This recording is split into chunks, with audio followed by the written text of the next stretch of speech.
Hello and welcome to Make Explore Art. Now today I'm going to show you 3 different types of decorative embroidery stitches.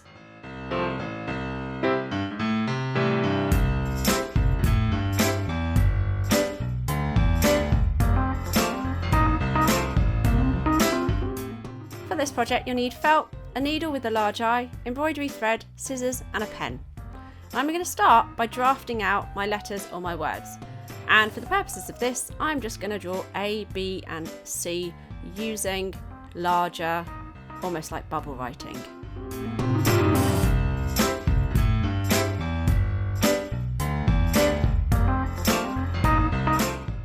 Now, because we want these stitches to show, we're going to use all 6 threads on the embroidery skein. So thread your needle carefully through the large eye of the needle. And leaving a tail on, find the other end and don't forget to knot this a couple of times so that it doesn't pull through to the front when you start sewing. So nice and easy, for our A to start with, we're going to do back stitch. So it's simply very similar to running stitch, except that when you go forward, you also go back to the last stitch. So that there's no gaps in between the stitching, I think this is quite a neat one to start off with.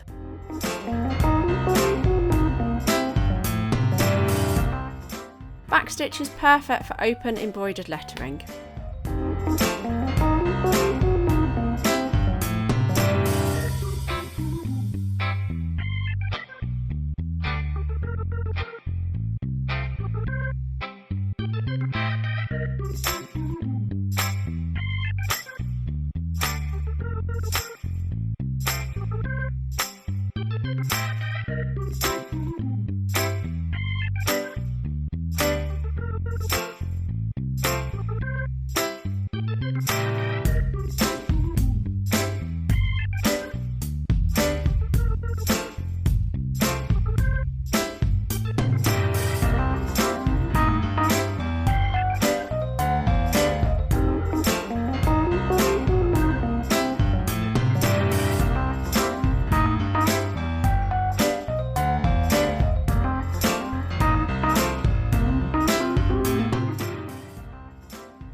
So for our B, we'll do something slightly different, and that's cross stitch. Now this can be a little bit tricky, but once you get started, just make sure you know which direction you are always going in.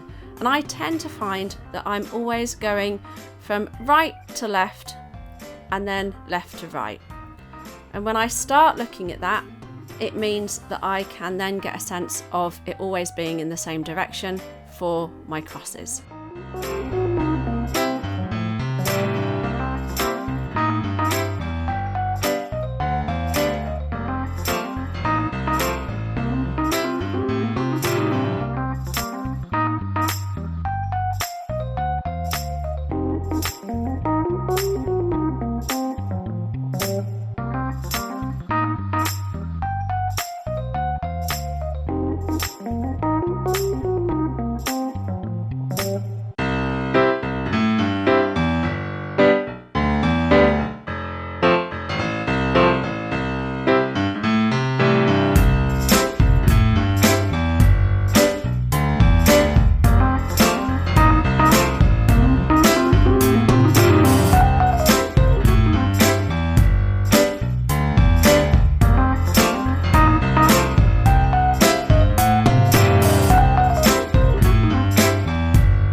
Satin stitch is kind of the perfect filled embroidery technique, and you can use this on all your lettering, or you could use it on some, maybe your starting letter and your final letter.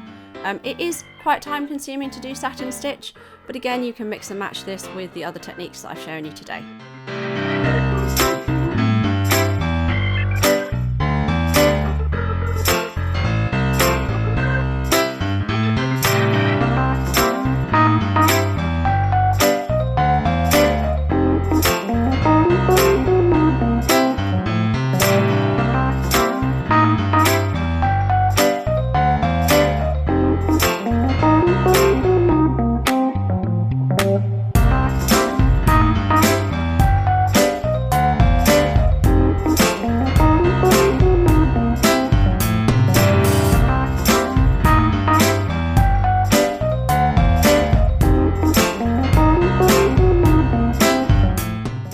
Remember, whenever you finish your sewing, always take your thread to the back of your piece, make a loop, go through that loop once, that's half a knot, go through that loop again, and that is a full knot. Therefore, your threads will not come undone.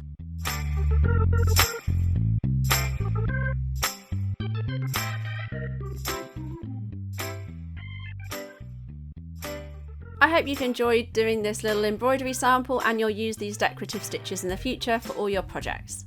Thank you for watching. Subscribe to Make Explore Art for more tips, tricks and tutorials, and see you next time.